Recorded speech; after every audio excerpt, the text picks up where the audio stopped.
ba cái bu là chẳng lời cùng lệ cho chẳng ta ghi na ba cái bu là chẳng lời chỉ đi người ta lê mà người ta là tôi và tôi chỉ đi người tôi là người ta bây giờ là có chỉ ra mi bì mà cả bây giờ là người mình nan có rồi nan có rồi chỗ đó nan có rồi chỗ đó có lắm abung do anema karra tappa dai dole jiyadiliye ini jibri tuwa akomalan lala to kala pendre kageri nim jabiu tagi nim kado jara ni komala guru jila komru jimran ran ge yan nan me ran ge gilo ini ran ge wa ini binnin dana amala la biro binnin jiga jaga jagi janawan jiga jaga jagi ini gejala itu mur Menini matang lagada malangir gole jibugi togi jibugi mani raitilie lagaitilie ole akam kala jale iligi jale no to mal jana magargi majala bungi lino Amajada ne kaini ne la tagi yang takala tagira taga jone majala batago muru yari tarwa kolawi nga kolawi rega jabala taga manru jokorino jokor no big kala go yaude gajan ligini katben ligi jaragilo na gara ini wa mana jawa boje me jaraga berlago jalaro dione metoin Eli pon la kawaja iri lama tiga cini kali. Aku cara kaca nuara me jama kapal lalu kadang rally merada. Lale lain giam teriang. Lalu ralang ni em je tagiang je tagirokom royal lagu teragiang. Muru ya lamarein capala kemuar yang lo yuriol gi ndami melakat jigrang man wain ni bigari tu ya lagi lamam tu ya jo lo puji kamaro lita ini me jigragi toni najim to ma jimin re dal telia capala tagir tagajani bugina jeng le giya wa giya Hai ni kulit, coba tahu diar tak, bikin nang ni bukan colok, ikan mejo tu le kulit, bingkai ni menolak, gaya joni beri gaya. Ya aku kamu tuh mjej, berjualan Alele program yang meja tu jangan, lawar tu meja tu in kia. Program ini kan rajang capre dar met, ikian alben magdut gain which raj walau izin, eno tu ke, kum kanan rong email ke, raj walau ikian, caban kenan. Pwede na to ko capre nan ko kachito to kagingan programin email ang magdo ko kumna jiloy ijil lakun gain ko im redber iumuntal imwanakan Robert Ramos Enterprises im kamagdo awalaban magdo gain an Alele program yon meja to ilo dialin chage jubulyo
Yakakumatum judge, Hilo Yanin Kia,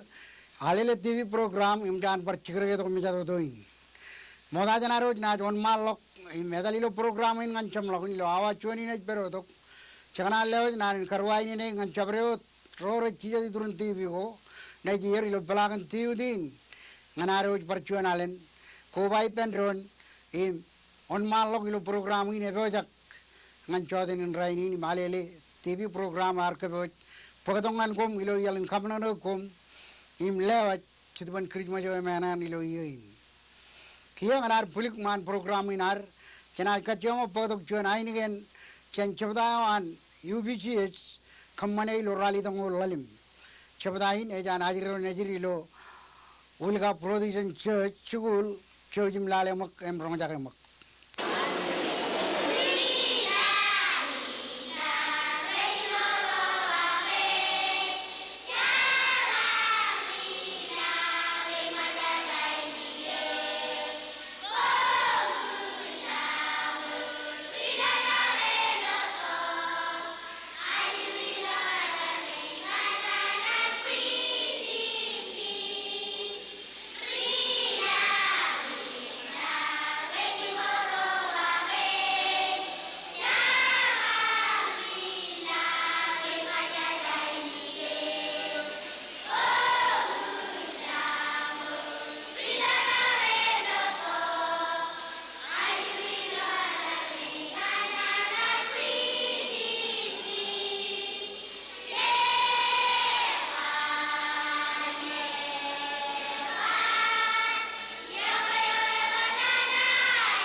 Hilo yanin kia jajlelawar nanin kamolol ngan UBGS ak chabdawan ajriro najir chan ulga production church im chanaj kia magat ngan aridok ngan kachalay bayan aurak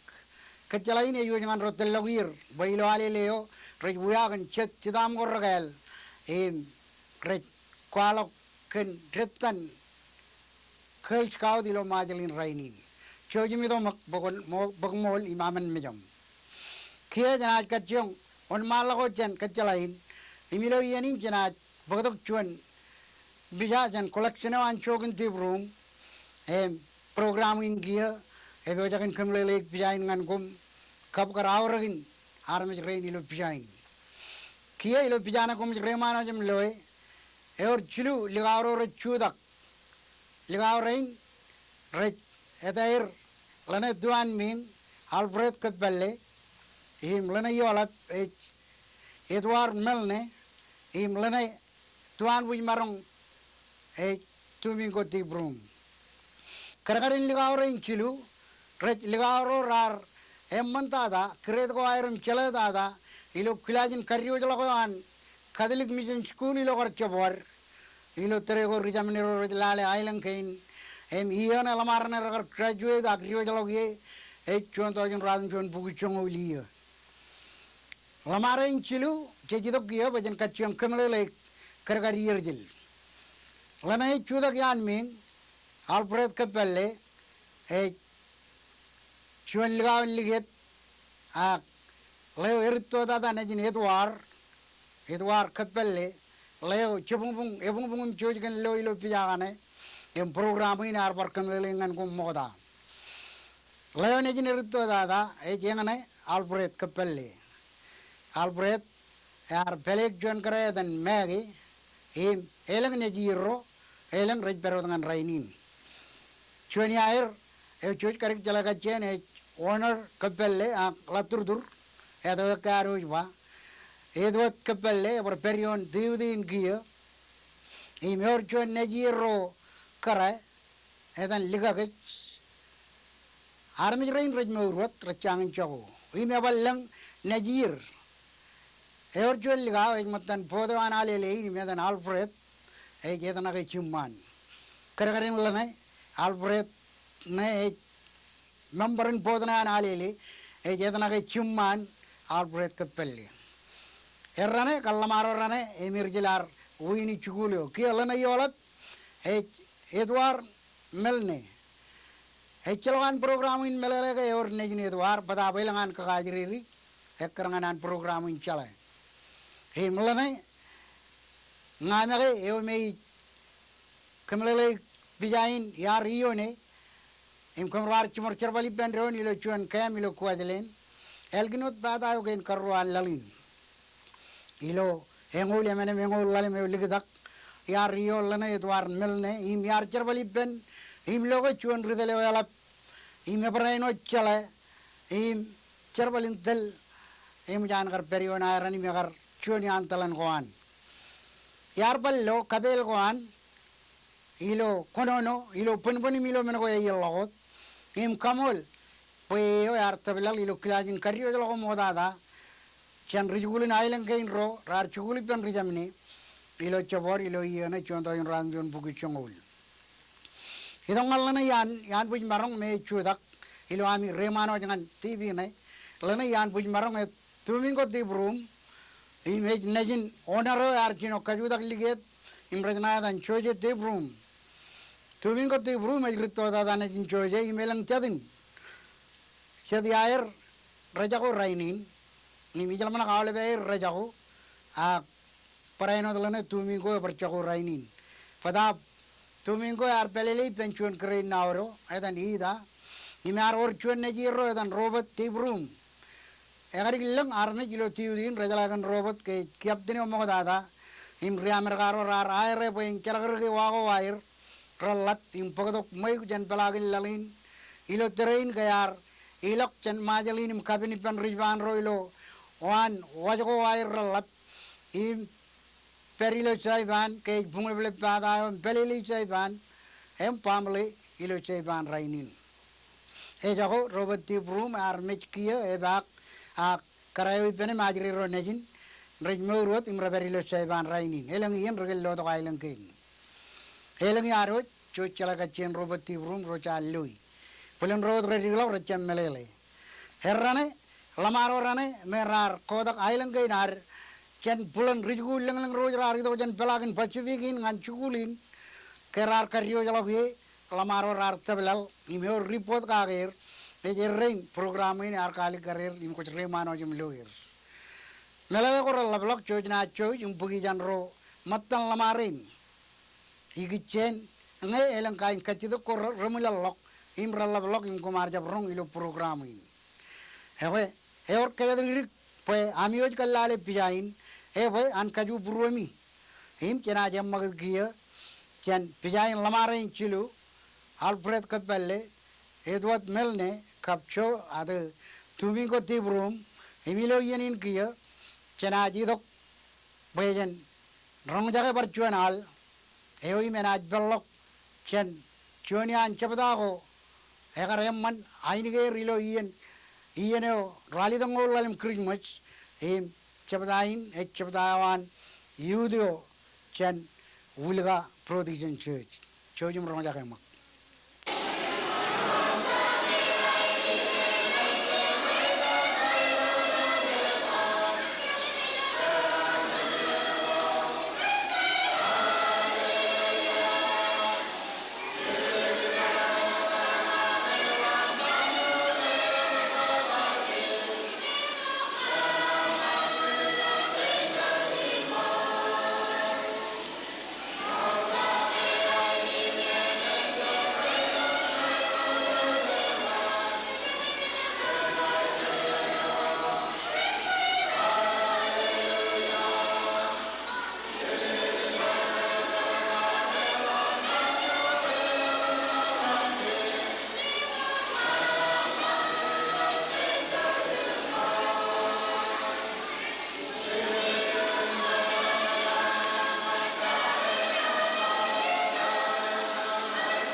Hilo yenin kia elginaro Rongajake Aleo ar Bellok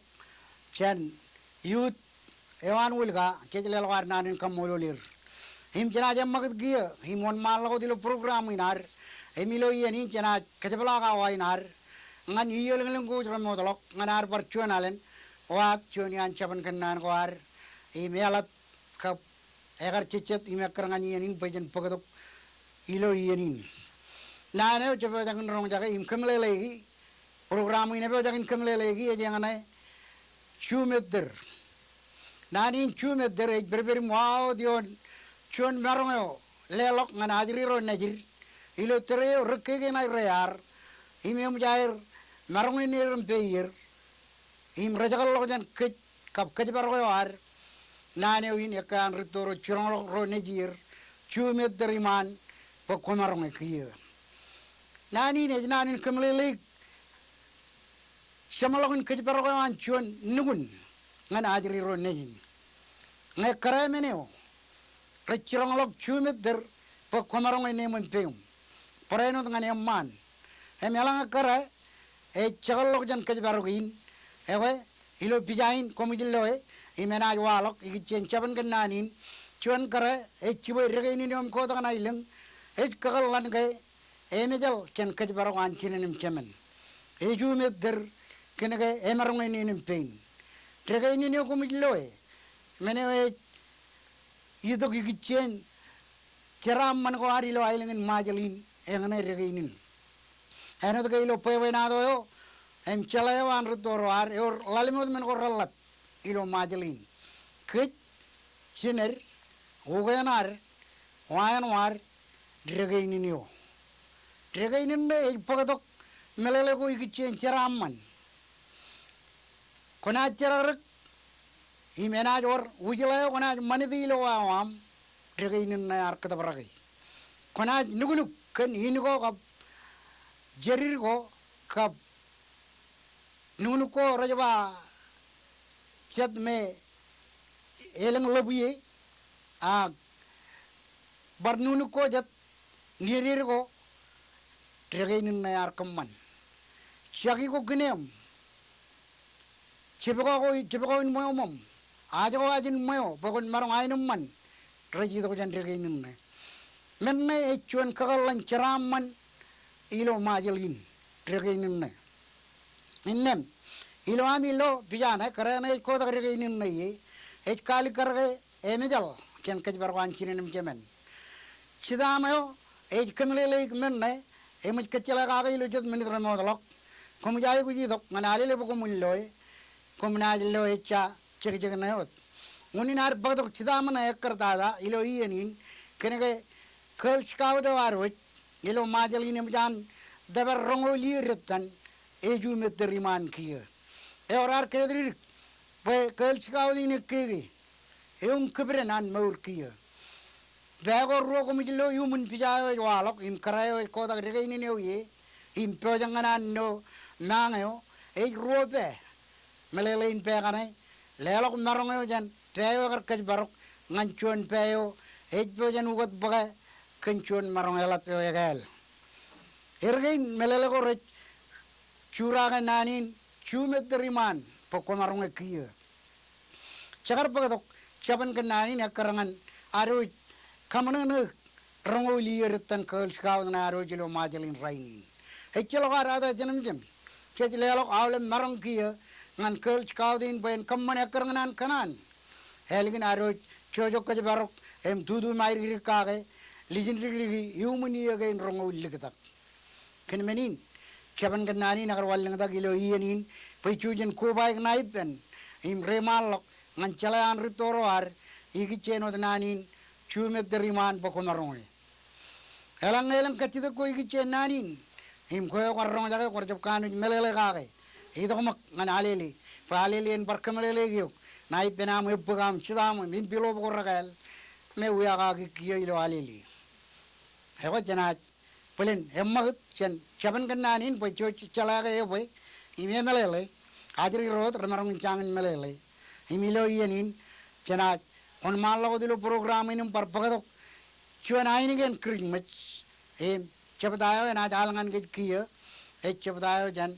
arari chojim rong jage mak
Iloyenin kia cek lelwar nanen kamolol elginaro jorong jaga aleo yar koruj kejuj ngan chiduban kring majin yagal chen chubtawan arari. Imiloyenin kia cek pejen pagadok ruba benado waruj ion mejado doin. Ijoge moda jana rong jaga jana kaciomo par kamenan chiduban kring majin iperuj ilo aruj na chagalogiyenin ngan chage jubelio. Chujimilale mak.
Iloyenin kia cek katalok mejado in kia ngan ruba benado in aruj eno toke char kwalok ke emot to yon mejado in kia enam ruba benado chuj projakan rong jagan po benado iloyenin Mr. Laimun Meglailengo chujim lalemak Kumur ka parina leo ya yoko yang na ore ban rong jaga na in pebenado in matan pebenado ko raur gilu chugu chugu dora ne ki jabro gilu tre ko mukla indam ken leorojin har kanu bung bung gilu majro ina dan leo meri jon kara leo ka nujin leo jan eleng kararo gilu yen ko indam kenan bung bung awal liga awam ini je cibare kotok pairan kajiong cibare ngi gole opo eurjoni ngi lin rajba ngi gol siaje ren vijar narong kana ne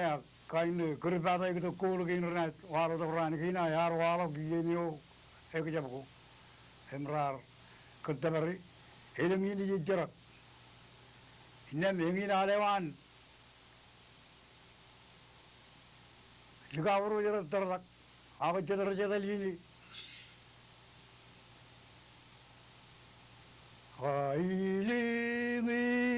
aili o mere kai ma jaji babar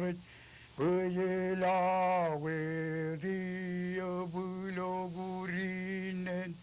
kaima le lio ka budu le kori e jam mono no e rupina ini jayo e rone kudu per joko metal e jam itung le rojin e gut emen kio ina jarak e jarina gudiene e rupu ini ji metal lero ji bati biru perje ji ini ji ni an le rojo cingdi ne jogo ne gjenor kole wen marong tor gdon aire perlojan an kole ayang raja manga kole awle beni jo wala mata kole perloje kene ke ala ban kamuna ar kole me pungulok ji aire jan kajorin kole innam hejarene kut yene ina palo alewan rana ke yene tre tono aili o mere aili ni kaima le leo ka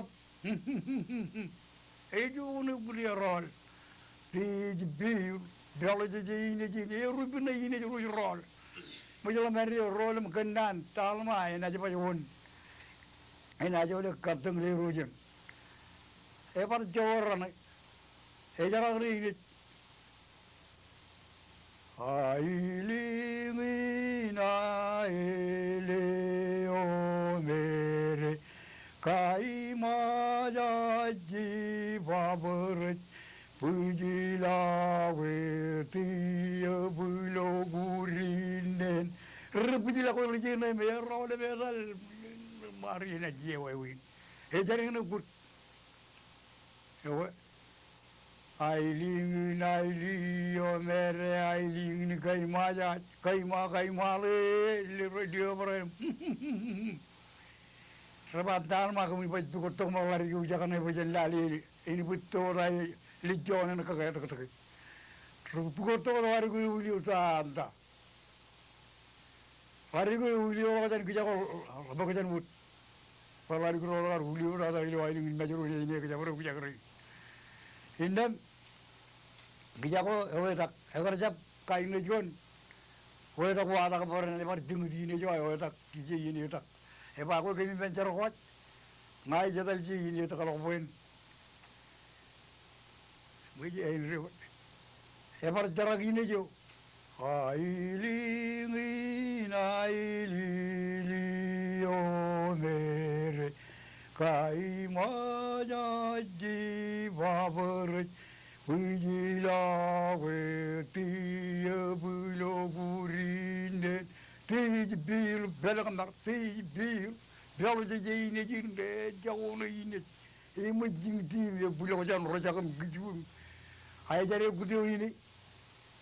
aili o mere aili bujin mamano orane we muroro elo tolo jene yirgadak waya to kulu jene kay lo ko o to kulu jene muja ka potak to tama gijini bi poren lu kul karwadin pa kareri li jone aili ni kaima le e jeri gijako e jamero da e jeri e mo je jarakali aili o mere largyo e jalin murago mengalar aili ni kaima le jur mene puri mere tang iri religion o re italem kijujen kare ko ilale jur mere puri mere tang ala jodo menen mari yone an ala jodo merengala ko e pule ngile jone e mi ba ko e pule ngi tar da tena par kam mane ko ngi ko re e je mat amini uri ko no aro ko kitoro pajji konchakaru pajji kitoro chugi pajji ganin ilam kijagi ne jam loka merom e jam loka merom ko largi ne garida ai jela manak kerar ko aro jiwan rega armit melu kuji kuji armit kainen re japane ila kala ale re japane chongu lale me ni yo ratan te kejina ajriyen ene me puliga liga awen kenan puline bakato koj beli jaje ta e mujan riyo lo jelo malun kali lege ijin mun bulin Halangnya pan riu jalo kulu ngan madranian emarong serain. Jangan riu jalo ngan pagi biga boleh ijakanot. Ini mungkin ane boleh ya nak jujan yur wari genam bian reka man kamera jatuh melali loan miucum iban kejakara. Jangan ketal bal kejakan, mau kejakan itu pukul lelem. Kalau nein pion naik lagi pukul lelem. Meneon aja kau orang pen. Emi jahir zaman kemana kain kebuj bukan mereka beri juga em. Etalem puluk. Oke, menin kumun kanojin. Siapa apa? Awal pen menikahin. Siapa nikahin? Menikahin. Hiji tengah liga orang ini kumu jadi air kijini bijikin awal pen mantin macam. Kathir poin caku mana itu kawar. Mantin ya kerja aku. Mantin army jero. Mantin hero jero. Awal pen menikahin itu menjadi boran. Pung mulat. Yang ini kau jadi kenakan. Kita kerja itu kerja. Enangin ini wajar. Ini cara kau jalan apa langan kau lo man. Kau cepat. Hence pain orang jujur lakpai lo mereka reman. Ya jangan nggak awalnya pen kakak lagi. Ini mereka rawur me kumujilo me kumujiba. Amat amin di jalan reji ingat anak kakak. Hence pain hak jaga mereka kalau kami juru di kawar. Orang itu di kawar ini Amerika ini jadi itu kum lugu men. Ya ini game tu tak awalnya men orang kacuri lo ini game. Men kerja di luar. Di kawar kipu kan gitu kan ucap cerai. Ibu kipu nerik kipu kan jalan arba. Hewan di kawar lagi lo ini aja pasti maram kamu dulu ni boleh. Kan itu kun kipu dah ni kamu jadi juru boleh kerja perang mantin macam. Kerja perang awal pen begini. Emul tak ada kerja. Ayah aku kumeng awal.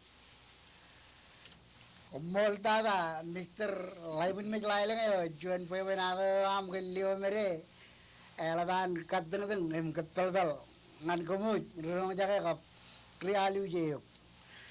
ge origin wat an programin kajida gen lin lio mere ge waj bar katta bardak em kajida wa ijin lin agar beri e jilo ay to ge ak yon Oh jangan mereka apa capili. Mereka bayi kita kecapili. Kau yang awalnya penang, mengenai juto jenam apa ramen cepat kita kecapili kini ke ijen liu mereka pergi. Kau ramen cepat ke yang awalnya penin. Capili ijen mereka jangan. Oh ini ada kipu juga mana ini. Ay dah, kau coba kayak kerwalok kagari meja, kita capili ilman celok, rakata pemrolok kini ke liu kerper jangan ke. Enggak kini ke raga kain ni kena kakak tu beli ruj mau mana meniu. Helgina roj karang jage, poe na to kat nelele ko ji, cek lelok arnanin kamolol ngan Mr. Laibun me laileng yo. Iloan kar kamele ke joj kan poe na to an. Milo yani jana jam magut, jana kacjom berbatuk cuan, aini kenal cuan jabda. Ilo yani, henna jabda beja kenal ngan ke joj, impar kamenan ke joj. Cepeda najir jan Majel Christian High School ak cepeda jan rong cewjum rong jagai.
ilo yanin moda janaron malako jakanan bujrak im lelok arnarin kammolol ngan chabdayo chen majal kristin ay jugulak chen rong im ilo yanin kia chabajak bajan bar kalogum kanchuan pija jan collection wan chogin kammani lo chondo jun radam jon bugur rongol chilu ilo ailang ligip ilo pijana kum remano jum lukia heno dam chiduman man naiman ej bijain chuan yan ragagiro ralla ban charan rer gron ragagin ej edan revelan human I majri rain ro raj ajri ro nejin rain alarigne ej edan in thomas im lerigne ej lerigo chan thomas edan in lg alarigne thomas belen ejago ilo meurin kia ak lerigne jadin ej meurwat ime berilo tiu din rainin ijo karain eberie kia ej berot ilo mo idrunot mo manchon agar bul ilo chenruk town kalanga kumgalan pugi melala koralla blok iki chenot nor an regagin ka family nan ewe church majari glok ngani pen edan karana elchi kia janaji dot bajan kamlele iyo incherwal gainan reverani man ilo ailang ligep kegar jino ida to koj balilo majalin ligine bon regagi charan rero nagar chilgin to moda langan ailang ligep e juan regagi jan ailang kucha adanin reverend mawailang helgin anchar bali jan ilo roya ar chebalak him charan rero nar par chilgin to juan regagi okein karo chan reverend mawailang e Reverend Lanui,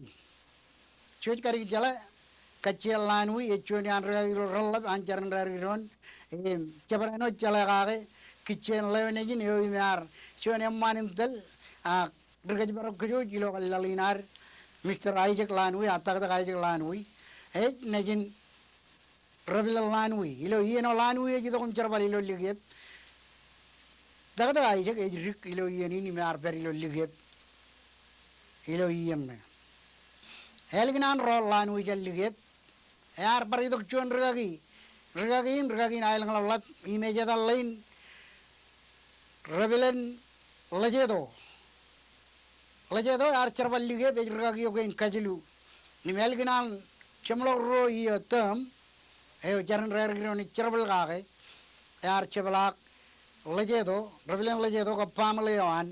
ak edo regagine kum reman wat kia imlo ilo tv kanai revelan human ilo ienin revelan human agar idong alligep chuan to jin ram jon bugur rongol chilu iya emodalo chilchino ngol chuma iya jani eno ngan rainin chaman to nan per pijana ennem engane regagi agar kanu chuan regagi emmanan cherbalim gardal eglija ilo ailing ligep im ligep ban melolok choujugo jan kaban kar cherbali penarmit karejar im brochuan im kar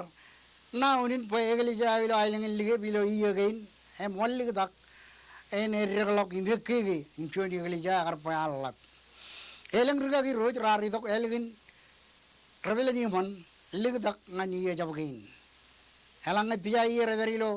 collection gein jana kacchiang par kwalogi im kemlele ngan kejuj a eor artamak we rorar ido idak en kejerer koj balongan kejuj ilo tereo majalina kar margot agar chuanne ya Allah labro chemeru chena ilingen namur ena jaru wan kemim chen kia malok tono dan pijain ber kap tono dar kemi miji hawa engane pijain revelan human kap ajri ro nejin chebro muj we pijain karayo ipena arje perijin kap ngagar baror chadin ajri rana melale koralla blok chojum ke bak karayo nejin human revelan human enot imjan program in kemlelegi milo yenin kia chana ligit pijain revelan human mon malot nim chana jido kia ngana rong jage chuan ainigen al chen chepdayo ilo ailing anno hechailo rali dongol lalim nayot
Helgin aro rong jaga aleo e bayani gum jum chen chabdayo janarno che lelo arnarin kamulir em program ini kana jirong aju kia ke promet ak chata berderen lug jaban kilar melelein ian gwar ramat imririal gair chamlok kenmenin nanen rajang e juj ngan arme jodem je pojan kio i mon malok najilo choden in chuje e chailo ian in wat alele program anaj par laure tok meja to in harot nanen kamolol e ilongan chicken gain national park services ijo e panjara alele ka balben program go an himangan chogun tibru memorial dress corporation yo kenan kar katalog bijago jan imenot argallo ilo chinon program in himangan robot raimus enterprises ijo image pagero in alben magdit gain rej walok ilo program in himkan chibang gorellang imralat igichenan rebi jim kukki mantin majalawar heoi me perberi maun wala ikkajuch heon men gain chumor maurin charaman maurin lemanana maur kan chuan tibun yawe maurin ude jum bung ilo yalin saga jubulio